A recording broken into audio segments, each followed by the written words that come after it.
وصل صوتك.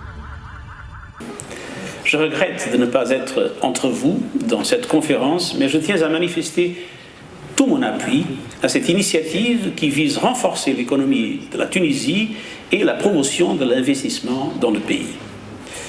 C'est une initiative nécessaire et juste, parce que la Tunisie est le pays de la sagesse, de la solidarité et de la tolérance. De la sagesse, c'est cette sagesse qui vous a permis de garder pendant des millénaires non seulement votre identité, mais aussi une influence qui est bien plus grande qu'on pourrait penser si on regarde la dimension du pays. Il ne faut pas oublier que les Fatimides sont sortis de Tunisie et le rôle que les Tunisiens ont joué pendant l'Empire ottoman. Mais une sagesse associée à la tolérance ont permis le succès de la révolution des jasmins.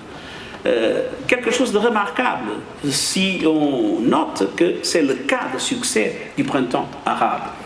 Et un succès qui a été possible grâce à cet esprit extraordinaire qui a permis aux partis politiques, à la société civile, aux syndicats, aux femmes de jouer un rôle très important en étant capables de surmonter les difficultés, les obstacles, les contradictions pour créer un consensus qui a permis que la démocratie tunisienne puisse triompher d'une façon absolument remarquable. Une leçon pour la région et pour le monde.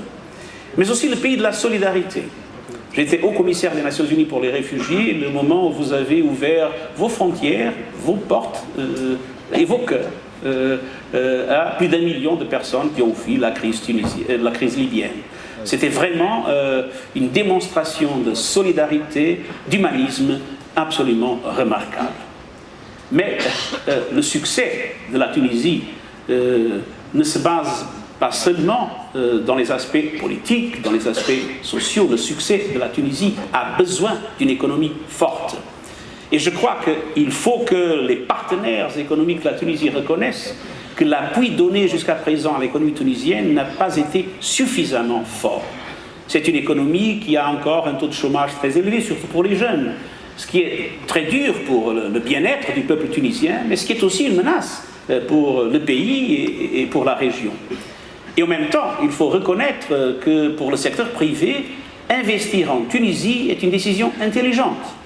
La Tunisie a une bonne gouvernance, la Tunisie a des institutions d'éducation, de formation qui sont efficaces et la Tunisie a une main-d'œuvre de haute qualité. Investir en Tunisie n'est pas une question de générosité, est une question de bonne protection de vos affaires, est une question d'intelligence. Et j'espère que la communauté internationale puisse reconnaître que garantir le succès de la Tunisie démocratique est quelque chose d'essentiel pour le bien-être de nous tous. Shukran.